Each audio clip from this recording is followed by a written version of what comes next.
Shalom. Puji Tuhan, kita dalam keadaan yang baik-baik, sehat-sehat dalam anugerah kasih pemeliharaan Tuhan yang berlaku terus dalam hidup kita. Hari ini, esok, bahkan sampai selama-lamanya. Nah, hari ini kita akan belajar kebenaran firman Tuhan dari sebuah tema menjadi saksi Kristus. Firman Allah di dalam Injil Lukas pasalnya yang ke-24 ayat yang ke-48 berkata, "Kamu adalah saksi dari semuanya ini." Adalah sebuah pernyataan dari Tuhan Yesus kepada murid-muridnya bahwa kamu adalah saksi dari semuanya ini. Saksi dari semuanya ini maksudnya apa?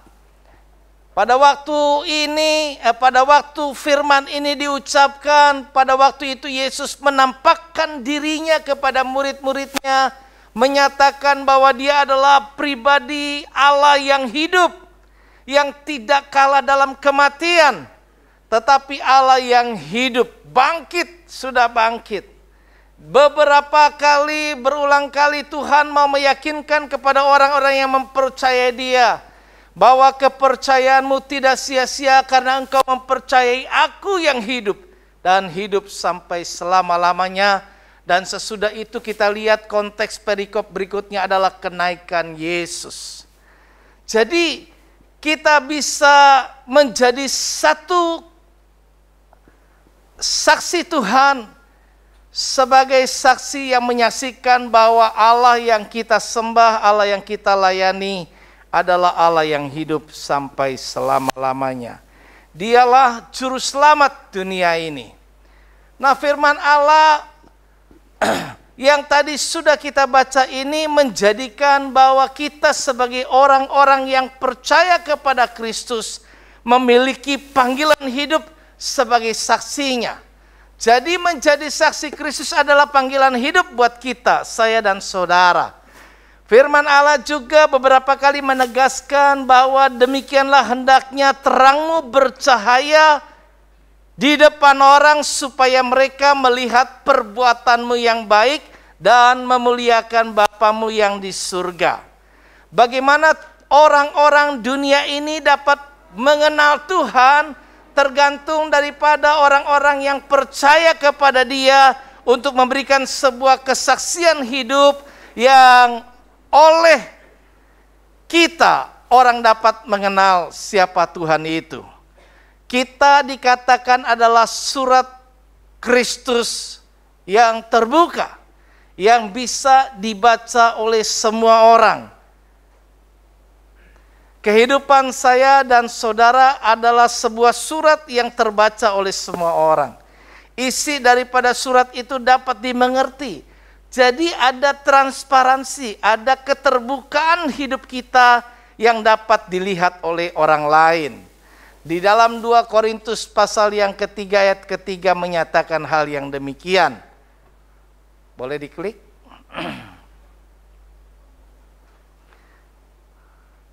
Bukan? Ya, klik. Nah, karena telah ternyata bahwa kamu adalah surat Kristus yang ditulis oleh pelayanan kami. Ditulis bukan dengan tinta, tetapi dengan roh dari Allah yang hidup.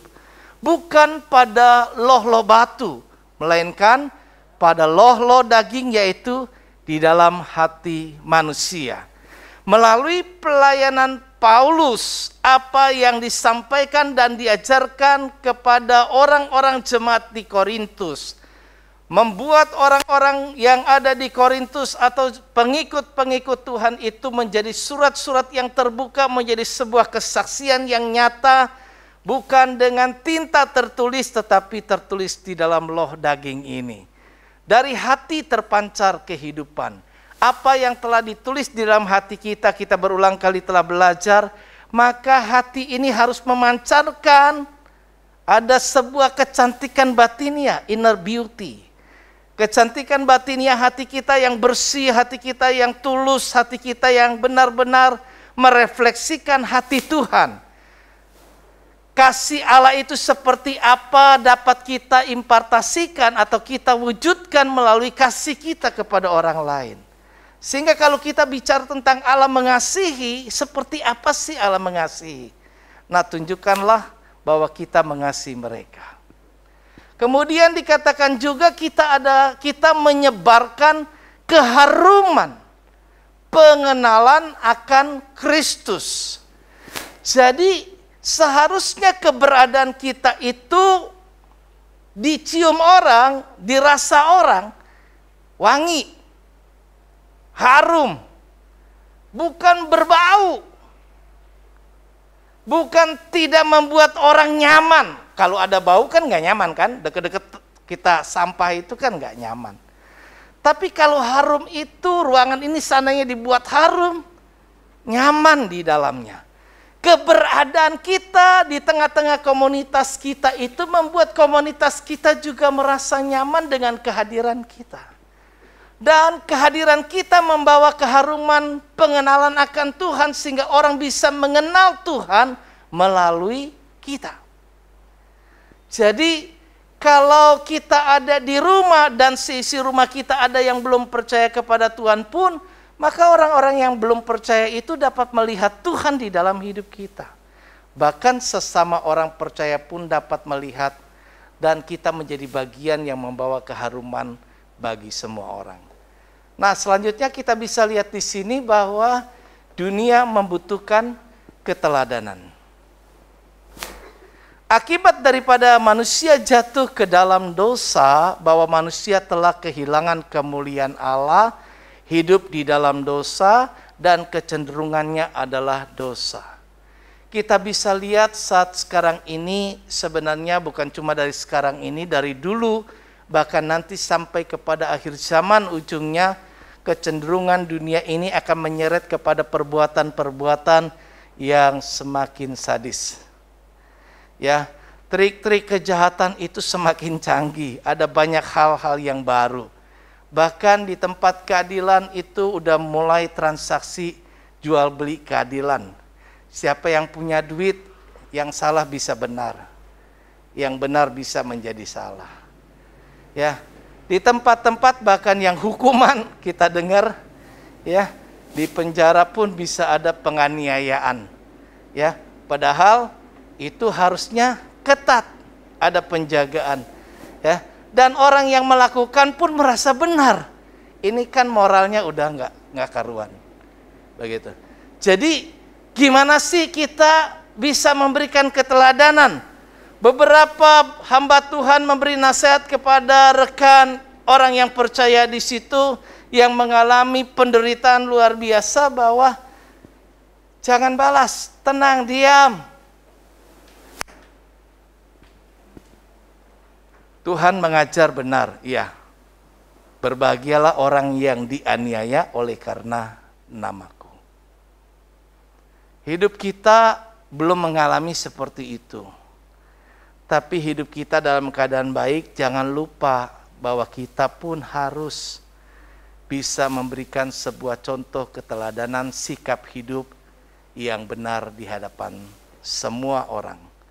Dunia memandang dan mengharapkan lebih kepada rohaniawan dan orang beriman untuk menjadi teladan. Artinya bahwa saya dan saudara itu sangat diharapkan untuk bisa menampilkan cara hidup yang seperti apa sih cara hidup kerajaan sorga. Ketika kita bicara tentang datanglah kerajaanmu. Jadilah kehendakmu di bumi seperti di surga. Nah, itu mewujudkan artinya tatanan kehidupan kerajaan surga itu bisa diwujudkan selama hidup kita di bumi ini. Nah, orang membutuhkan keteladanan kita. Keteladanan kita itu berbicara lebih keras, ya. Kita adalah saksi Kristus yang harus menyatakan Kristus di dalam hidup kita.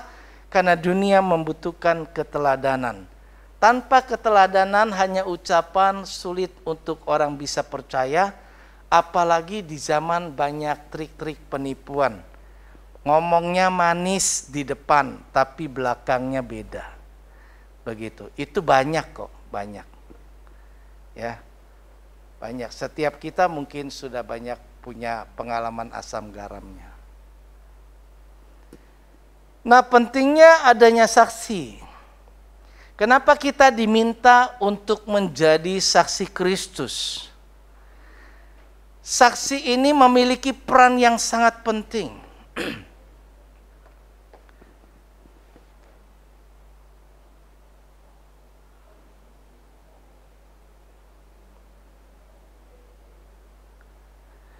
Ada 3 jenis saksi. Saksi mata, saksi korban, dan saksi ahli. Saksi ini menjadi penting kalau kita lihat firman Allah di 2 Korintus 13 ayat 1. Dikatakan hanya, boleh diklik ya. Dikatakan bahwa kalau dengan kesaksian 2-3 oranglah suatu perkara itu bisa sah. Ya. Ini adalah yang ketiga kalinya aku datang kepada kamu, baru dengan keterangan 2 atau 3 orang saksi, suatu perkara itu sah. Kalau enggak, tidak. Jadi kalau enggak ada kehadiran sebuah saksi itu, maka menjadi lemah perkara. Jadi kehadiran kita ini sebagai saksi ini sangat dibutuhkan untuk membenarkan sebuah perkara, yaitu kebenaran firman bahwa Allah itu juru selamat itu seperti apa. Akan nyata benar diyakini oleh orang melalui kita sebagai saksi-saksi hidup. Nah, saksi mata yang melihat langsung. Apakah kita melihat langsung bagaimana orang-orang yang mengalami pertolongan Tuhan atau kuasa Tuhan yang didemonstrasikan di dalam kehidupan seseorang? Ya, saya bisa melihat waktu itu orang yang datang ke sebuah kebaktian dengan kursi roda, kemudian dia pulang meninggalkan kursi rodanya dan berlari-lari. Sudah sembuh. Saya melihat langsung dengan mata kepala saya, bukan cuma sekedar dari cerita kata orang. Waktu perempuan Samaria memberitakan tentang Yesus yang kasih tahu tentang pribadi saya. Oh, hebat lu, ada seorang. Masa dia bisa tahu tentang hidup saya? Orang-orang dengar cerita tentang Yesus dari perempuan ini. Kemudian dia mau datang. Dengar katanya baru. Tapi begitu dia lihat Yesus sendiri, dia berkata berbeda. Sekarang aku percaya bukan karena kata orang itu, tapi karena aku melihat sendiri. Bahkan lebih dari itu, jadi saksi korban. Artinya orang yang mengalami sendiri bagaimana hidup saya diubahkan Tuhan. Dahulu saya begini, sekarang saya seperti ini. Makanya kehidupan orang yang rusak di zaman dahulu kemudian berubah diubah Tuhan, itu menjadi orang yang militan luar biasa dan menjadi sebuah kesaksian yang tak terbantahkan. Ada orang-orang ahli Taurat, orang-orang Farisi, tua-tua yang gak senang karena Yesus menyembuhkan orang pada hari Sabat, yaitu salah satu diantaranya orang yang buta sejak lahir. Tapi dengan kesaksian dia yang dikenal dulu buta, sekarang bisa melihat, mau bantah apa lagi. Kenyataan saya kenal, sampai orang gak percaya, bener gak ini anakmu? Panggil orang tuanya. Ya benar. Terus bagaimana dia bisa sembuh? Saya kagak tahu. Tapi yang saya tahu adalah, dulu dia buta, sekarang melihat. Kita bisa lihat kehidupan mungkin kalau dalam keluarga anak-anak kita. Dulu dia bandelnya luar biasa, tapi sekarang setelah ke gereja, setelah ke Gunung Sahari, waduh baik banget misalnya begitu. Bahkan, tapi kalau sebaliknya, waduh, repot. Saksi korban lebih kuat lagi, dia yang ngalamin sendiri. Saksi ahli ini orang-orang yang seperti pengkhotbah, ya, hamba-hamba Tuhan bisa melalui firman Tuhan katakan apa. Kita sampaikan yang benar sesuai firman Tuhan ini. Pengajaran yang seharusnya adalah ini. Memberikan keterangan berdasarkan keahlian atau pengetahuannya. Tapi kesemua hal ini diperlukan agar orang-orang itu diyakinkan bisa menjadi pengikut Tuhan. Kita bisa lihat apa kata orang tentunya sebelum kita bisa menarik orang lain tentang diri kita sendiri. Bagaimana image kesan orang tentang saya? Apa pendapat orang? Apakah orang lain dapat melihat Yesus dalam peragaan hidup saya dan saudara? Apakah tutur kata saya seperti Yesus yang penuh kasih sayang dan kelemah lembutan? Ketika saya tegas, apakah ketegasan saya seperti Yesus? Karena itu merupakan prinsip yang tidak bisa ditolerir, atau hal-hal yang sebenarnya tidak menjadi prinsip, tapi kita menjadi orang yang marah nggak karuan. Kemudian apakah saya dan saudara itu sudah siap kalau seandainya Tuhan panggil kita? Sebelum kedatangan secara besar-besaran, di mana dunia akan menyaksikan kedatangan Kristus kedua, tapi Tuhan bisa datang kepada kita individu pribadi, Tuhan panggil hidup kita. Dan pada waktu Tuhan panggil hidup kita, apakah kita sudah siap keadaannya bahwa kita bisa mempertanggungjawabkan kehidupan kita di hadapan Tuhan? Nah, jika kita memikirkan hal yang seperti ini, akan membuat kita tentunya siap siaga senantiasa dalam hidup kita untuk menjadi pengikut Tuhan yang sungguh-sungguh. Berkali-kali saya coba sampaikan khotbah untuk mendorong saya dan saudara sekalian bersama-sama kita belajar makin bersungguh-sungguh dalam pengiringan kita akan Tuhan, karena kita sama-sama punya kerinduan selamat dan masuk surga, dan bukan cuma selamat masuk surga, bisa jadi mempelai Tuhan, ya. Mempelai Tuhan berarti kita diangkat dulu. Karena nanti ada pesta perjamuan kawin, kemudian setelah nanti kerajaan 1000 tahun kita turut memerintah. Pada waktu nanti kemudian langit baru, bumi baru, hidup kita sudah diubahkan dalam keadaan yang luar biasa. Untuk terus hidup bagi kemuliaan Allah. Nah, peragaan hidup kita berbicara lebih keras daripada perkataan kesaksian kita. Saya pernah katakan, dulu mama saya itu ya kalau dibicara untuk jelas-jelasin pakai perkataan sulit mengerti. Jadi buat saya tantangannya gimana saya kenalkan Tuhan, ya melalui peragaan hidup saya aja. Sehingga satu ketika seturut dengan waktunya Tuhan, ya ketika diajak ke gereja mau, coba kalau enggak mau. Menjelang meninggalnya mama saya, sekali lagi cici saya waktu ada di rumah sakit itu juga kembali sampaikan, percaya Tuhan Yesus ya, iya. Mertua saya sebelum meninggal sempat saya bawa pakai kursi roda minta keluar rumah.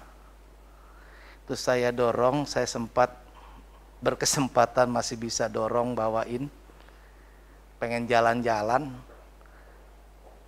Kemudian saya sampaikan, "Mah, percaya ya sama Tuhan Yesus?" "Iya." Ya paling enggak dari mulut mengaku. Yesus dia percaya.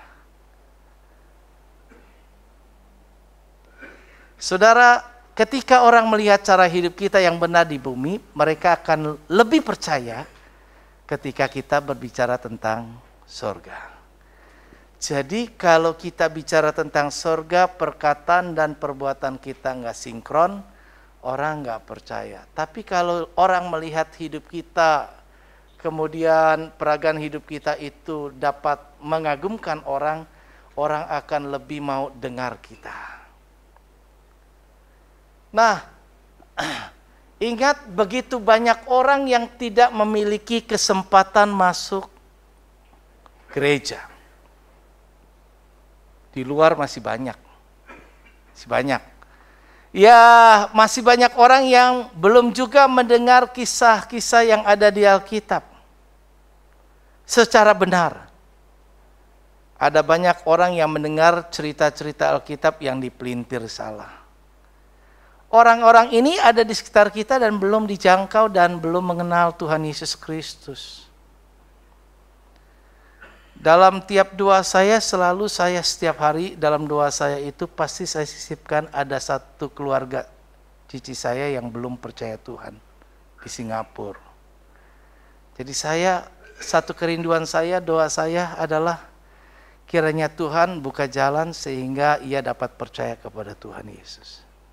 Tapi kalau dalam WA grup keluarga pasti dia suka bilang kalau kita ngucapin sesuatu Tuhan Yesus memberkati. Jadi dia tulis Tuhan Yesus memberkati. Tapi hatinya masih belum. Nah, di sekitar Gunung Sari banyak banget. Banyak. Kan? Apalagi kita bicara tentang dunia. Banyak banget. Dan kalau lihat statistik di bagian khotbah saya punya slide yang lain, itu ada sebuah gambaran tentang statistik kematian di Jakarta. Di tahun 2020, rata-rata orang meninggal itu ratusan, tiap hari. Tiap hari. Nah yang meninggal ini kan belum tentu tuh percaya sama Tuhan. Kalau nggak percaya sama Tuhan Yesus, kan antrian masuk tuh penuh.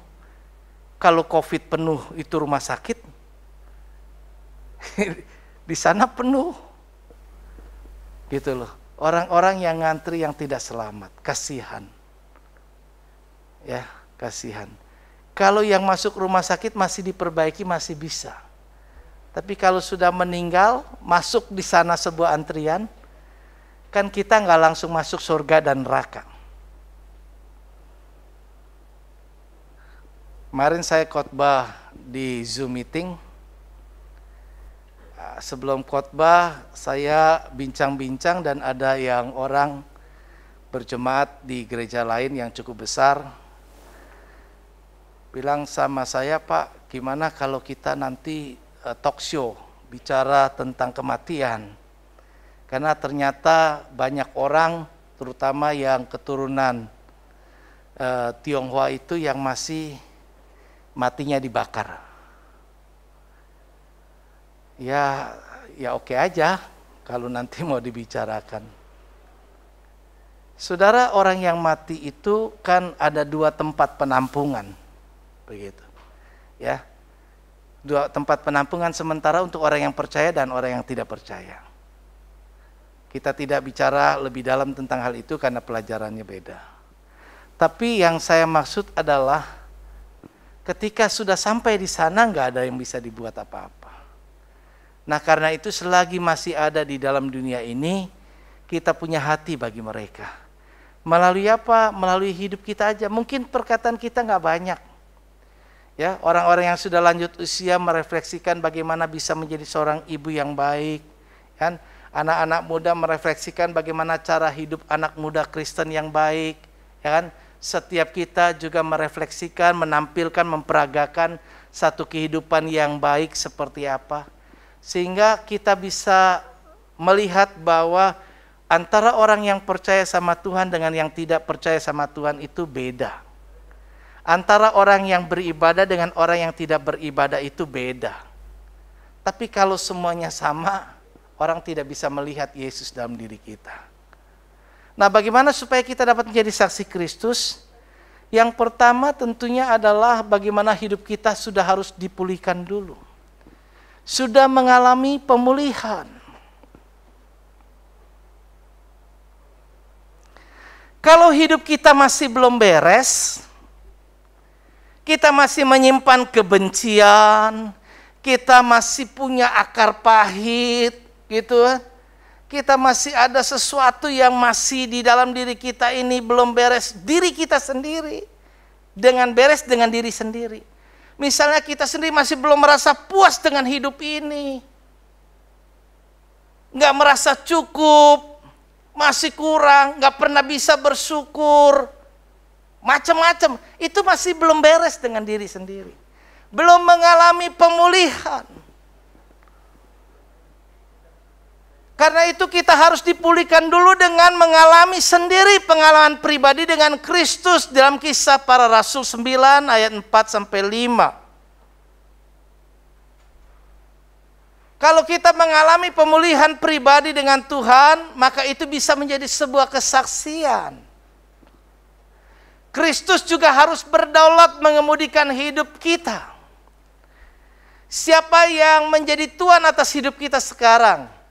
Rasul Paulus ketika sudah bertobat, Kisah Rasul 9 itu, dia itu berkata bahwa hidupku bukannya aku lagi, Galatia 2 ayat 20. Melainkan Kristus yang hidup di dalam aku. Jadi hidupku bukannya aku lagi. Menyadari bahwa saya ini tidak punya hak atas hidup saya. Karena saya sudah dibeli, harganya sudah dilunas dibayar. Saya jadi milik Kristus. Yang berhak atas hidup saya adalah Kristus. Jadi Kristuslah yang berhak menentukan saya boleh begini atau saya tidak boleh begitu. Karena Kristus yang berdaulat mengemudikan hidup kita. Bukan mau-maunya kita, tapi kemudian minggu kita nyanyi suka-sukamu Tuhan. Tapi hari-hari lain suka-sukanya saya. Enggak begitu. Nah, kalau kita bisa dirubah hidup kita seperti itu, baru bisa menjadi sebuah saksi Kristus. Kemudian fokus hidup kita juga bukan buat diri kita sendiri. Kita nggak membangun kerajaan diri sendiri. Kita nggak membangun kehidupan kenyamanan kita. Tapi menyadari bahwa saya ini hidup bagi Kristus. Rasul Paulus menyatakan setelah berubah hidupnya atau diubahkan Tuhan, dia juga menyatakan dengan statement, hidupku, tadi sudah, hidup adalah bagi Kristus dan mati adalah keuntungan. Filipi 1 ayat 21. Dengan demikian maka kita bisa lihat orang-orang yang sudah mengalami pemulihan akan dimampukan bisa merefleksikan hidup seperti Yesus telah hidup. 1 Yohanes 2 ayat 6. Jadi ini ujung muaranya bagaimana menampilkan Yesus sih dalam hidup kita, memperagakan Yesus dalam hidup kita. Kalau memperagakan Yesus dalam hidup kita, Yesus orangnya penuh belas kasihan, kita punya nggak belas kasihan? Gitu kan? Yesus tegas di dalam ibadah gereja ini, ya kan ya, kalau rumah Tuhan itu dijadikan sesuatu yang nggak layak, dia langsung bisa marah. Kenapa?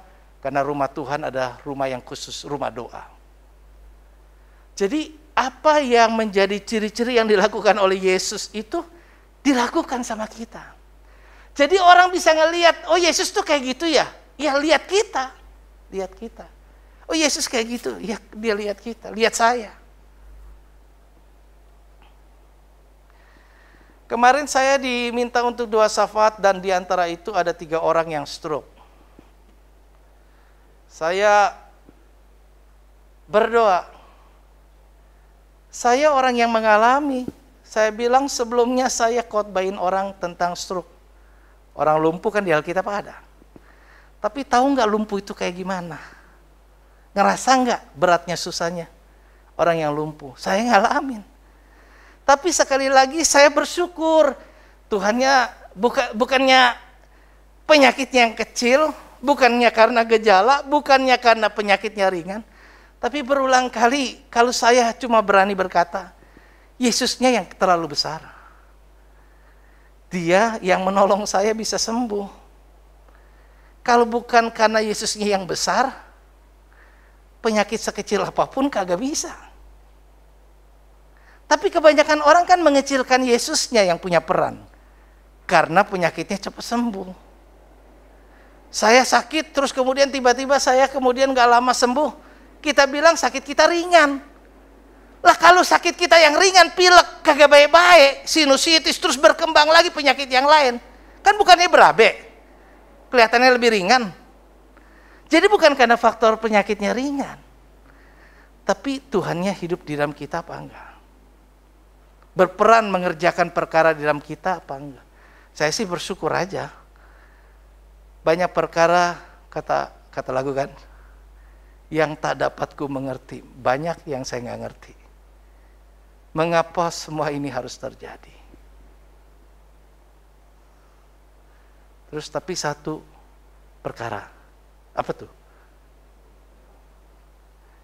Yang kusimpan dalam hati. Tiada tanpa Tuhan peduli. Jadi Allah bekerja dalam hidup kita. Allah proses atas hidup orang-orang yang mengalami masalah. Orang-orang yang mengalami pergumulan hidup. Allah bekerja. Saya sih bersyukur banget. Tergolong orang yang sangat beruntung lah dalam hal sakit. Karena Tuhan tolong saya. Karena COVID juga beruntung, ya kan? Nggak berat-berat, nggak hilang rasa apa-apa, nggak ngalamin apa-apa. Saya pas kebetulan sebelumnya saya sudah berobat. Cuma makan obat yang saya ke dokter THT. Tapi saya puji Tuhan gitu loh, puji Tuhan. Puji Tuhan juga kena positif. Gitu. Karena dengan saya kena positif kan saya bisa nggak ragu lagi dampingi Leo begitu ya. Jadi rancangan Tuhan terlalu baik. Dan itu bisa kita saksikan melalui hidup kita gitu loh. Yang tadi kan kita perlu ada 3 saksi kan. Saksi korban yang ngalamin sendiri kehidupan. Loh Tuhan tolong saya kayak begini loh. Gitu. Jadi yuk kita coba ya. Nah, paradigma kita yang kedua, paradigma berpikir, cara berpikir kita sudah diperbarui dulu. Manusia itu nggak luput dari berpikir.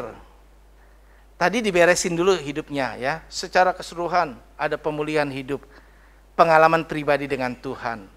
Jadi lebih banyak, nggak usah takut, nggak usah khawatir kalau ngalami banyak persoalan. Termasuk kita diizinkan sakit pun jangan takut, karena dari pengalaman itu kan dulu saya jadi saya bilang gara-gara deh. Gara-gara saya khotbah mujizat masih ada itu dulu. Saya ingat banget tuh. Jadi waktu saya sakit stroke itu saya ingat banget itu. Itu yang diingatkan ke saya. Waduh, baru gua khotbah tuh tentang mujizat masih ada. Sekarang gimana saya bisa menjadi kesaksian kalau nggak terjadi pada diri saya? Lu cuma bisa ngomong doang, mujizat masih ada. Ada nggak lu ngalamin? Itu kan jadi tanda tanya saya, gitu loh.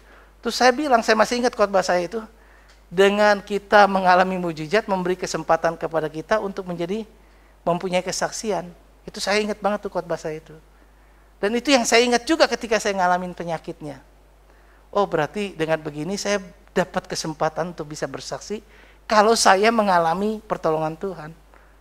Ya puji Tuhan sih, saya dapat kesempatan tuh itu.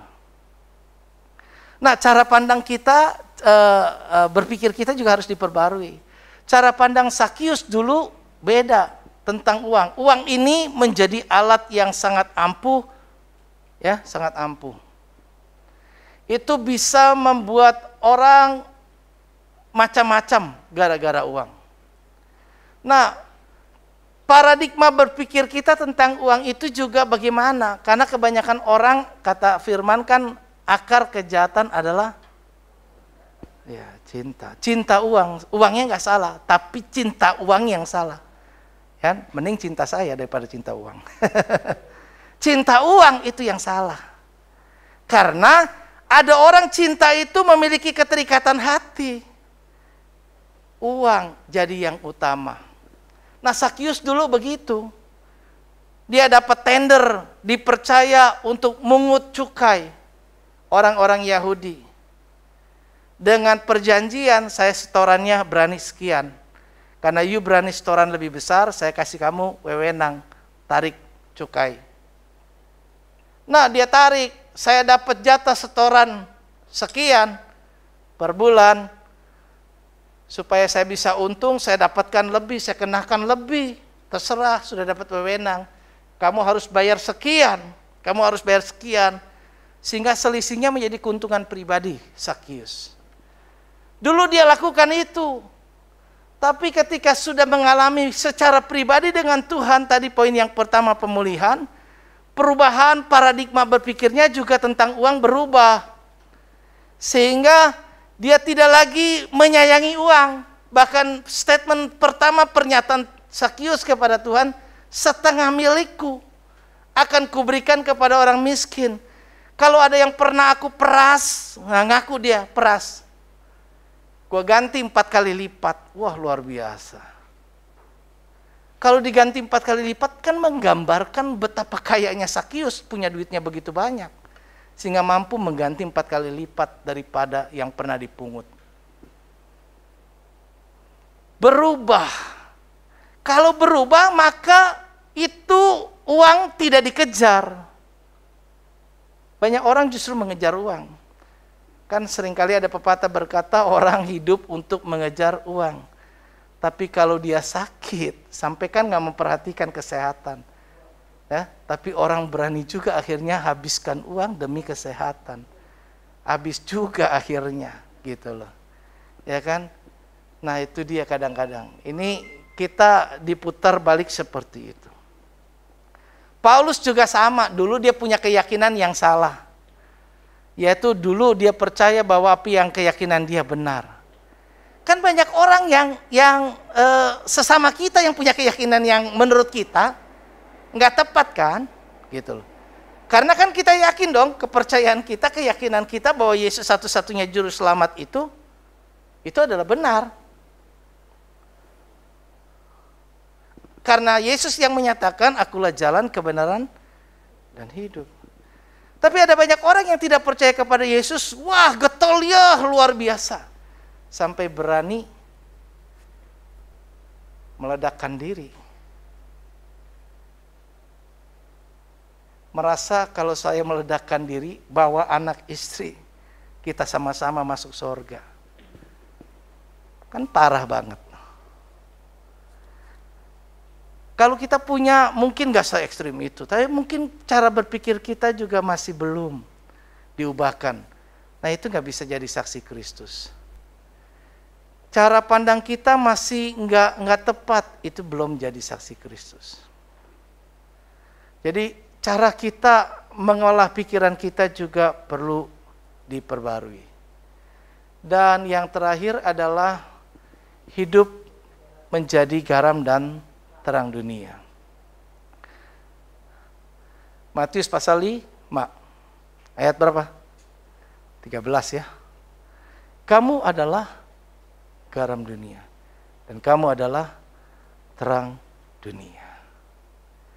Kenapa Tuhan kok kasih bilangnya 2, garam dan terang? Kenapa nggak 1 aja garam? Kan sama pengertiannya, jadi berkat.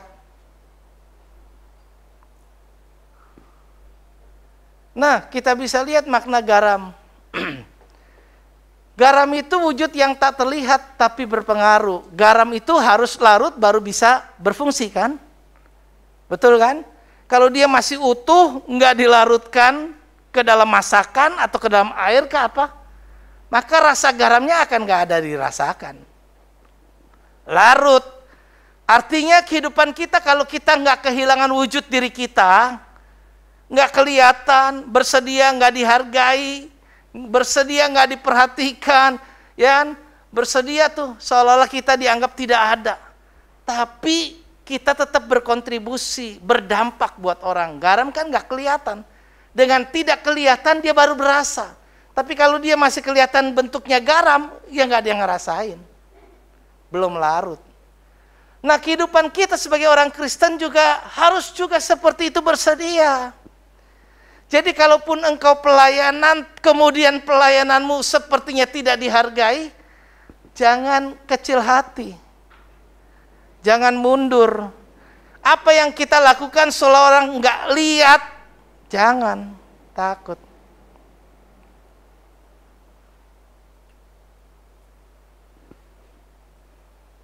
Lakukan aja, yang penting dampaknya. Nggak perlu tampil di muka, nggak kemudian kalau saya lagi pelayanan, saya pengen pelayanan saya itu luar biasa, extraordinary. Luar biasa. Tapi ketika saya tidak pelayanan, saya tidak berlaku seperti usaha saya untuk bisa menciptakan suasana luar biasa. Berarti saya kepengen gara-gara saya orang lihat saya hebat luar biasa. Enggak gitu.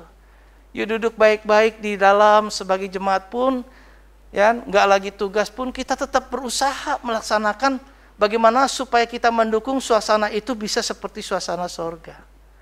Kehidupan kita, cara kita ini bisa harus seperti itu dulu, baru bisa menjadi sebuah kesaksian saksi Kristus. Jadi garam, ya, jadi garam. Yang penting berdampak.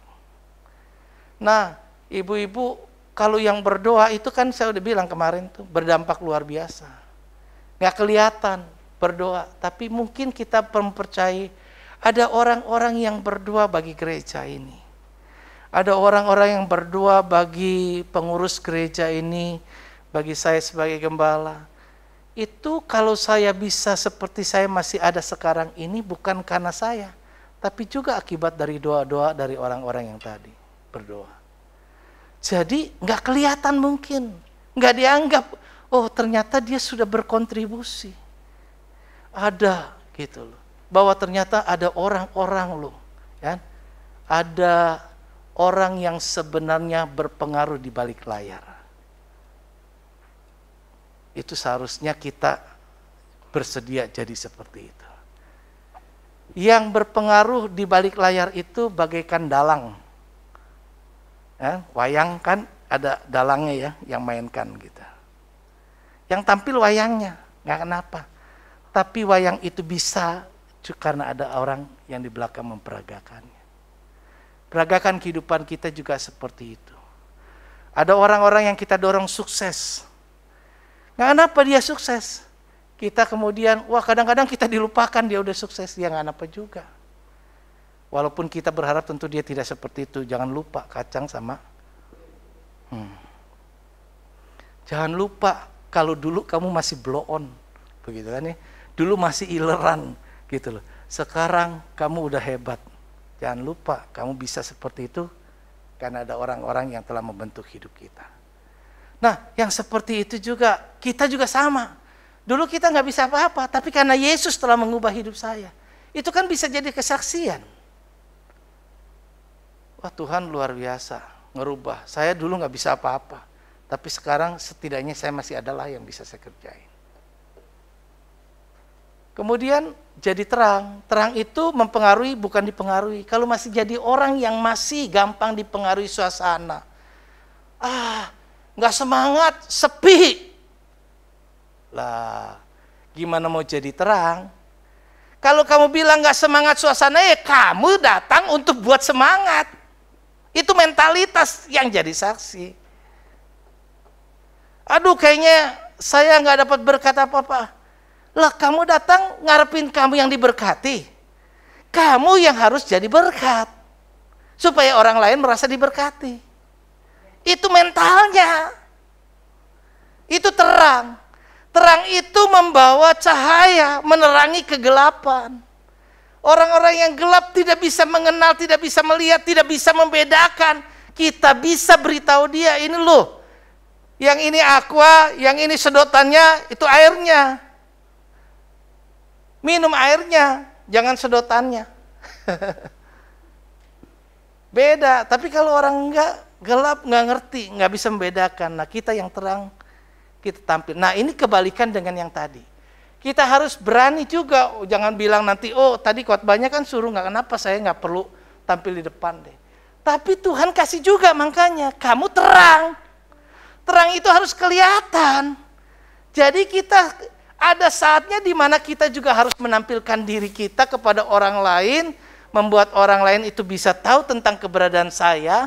Dengan saya ada ini ternyata merubah banyak hal. Kan?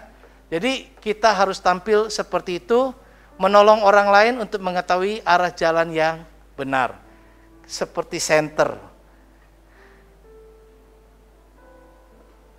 Letak posisi terang tentunya dampak banyak orang ya, bagi banyak orang. Jadi harus ditempatkan di tempat yang tepat. Mau pasang badan, namanya terang. Kalau ini cahaya, maka ini cahaya mau ditaruh di mana aja sesuai dengan yang dibutuhkan. Enggak maunya dia. Cahaya ini taruh pindahin, oh di sini saya ini. Kalau lagi mati lampu, bawa lilin mau ke kamar mandi, lilinnya kan dipindahin kan, bawa ke kamar mandi. Kadang kita dipindah-pindahkan, enggak apa. Tapi dimanapun kita ada dipindahkan, di situ kita jadi terang. Amin. Saya nggak bisa kalau di tempat itu. Loh, yang jadi terang itu di mana aja dia tetap terang. Emas tetap emas, dimurnikan tetap dia bisa. Gitu loh. Nggak peduli disuruh apa aja. Wong saya ini. Nah, itu mentalnya itu harus dirubah. Baru nanti kita bisa jadi kesaksian buat orang lain juga berlaku seperti itu. Seperti itu. Ya. Perbuatan nyata yang patut diteladani, perkataan yang membangun motivasi dan seterusnya, ya. Terang harus hadir, terlihat, berpengaruh. Jadi orang sekarang, ya, belajar memberi pengaruh. Orang-orang yang nggak kebaktian, jangan kita malah ikut. Oh, dia boleh tuh nggak kebaktian. Kamu mau seperti orang yang kebaktian. Justru kamu memberi pengaruh supaya orang yang kebaktian tetap kebaktian. Artinya kita ini terang, gitu ya. Nah, kemudian tujuan menjadi terang itu, sekali lagi, kalaupun kita tampil di depan, ingat, bukan kita yang dipermuliakan. Harus punya mental, motivasi, agar cuma Tuhan satu-satunya yang dipermuliakan. Tidak boleh dimaksudkan agar kita yang mendapat pujian orang, melainkan supaya Bapa di surga dipermuliakan. Kalau hati kita murni bersih, semua ini demi Tuhan dipermuliakan. Hidup saya seperti ini demi Tuhan dipermuliakan. Wah, ini luar biasa. Kalau orang yang seperti itu, jemaat yang hidupnya menjadi saksi Kristus akan selalu mempermuliakan Tuhan dan akan dipermuliakan Tuhan. Lihat kata-katanya, jangan lihat fotonya. Orang perhatikan, itu nasi tumpeng, kok gue kagak ada di situ, gitu kan ya. Nah, bukan itu, begitu. Maksud saya di situ ada kata-katanya ya. Jemaat, ya gambaran jemaat. Saya punya fotonya baru ada itu. Lain kali mesti difotoin jemaat, jadi saya bisa tampilkannya jemaat. Ya, jemaat yang menjadi saksi Kristus akan mempermuliakan hidupnya. Kalau kita perlu memuliakan Tuhan, hidup kita pun dipermuliakan Tuhan. Karena Tuhan tidak pernah berhutang sedikit pun sama kita. Ya, you baik sama saya bisa lebih baik sama kamu. Itu kan prinsip orang. Tapi Tuhan jauh lebih daripada itu. Dia lihat Abraham berani persembahkan anaknya yang dinanti-nantikan Ishak itu. Karena kamu tidak segan-segan, ya kan? Melakukan hal itu, aku pun tidak segan-segan memberkati engkau. Jadi yuk kita lakukan kehidupan kita sepenuhnya. Tadi poin pertama tadi apa? Sudah dipulihkan ya, hidup sudah dipulihkan. Kedua, ya belum pulang, tapi sudah lupa.